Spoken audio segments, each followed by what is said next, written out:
Why don't Mr. Modi take questions in any press conferences? Hi, I'm Aman Khalid and welcome to Pakistan Connect News Bulletin at 12 p.m. She tells Putin more Middle East hostilities in advisable state media said.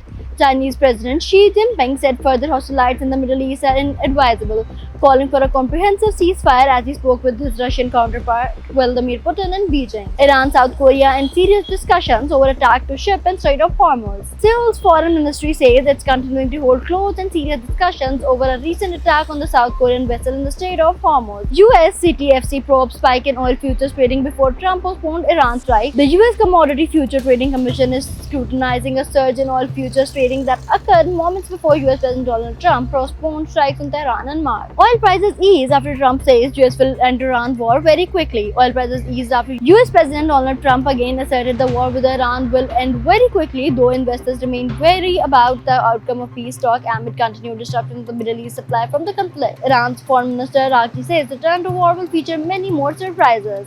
Iran's Foreign Minister Abbas Araqi said that the Iranian forces are confirmed to be the first to down an American F-35 fighter jet, citing a US congressional report on aircraft combat losses. With lessons learned and the knowledge we gained, return to war will feature many more surprises, Araqi wrote on X. Why Mr. Modi didn't take questions by Norway journalists.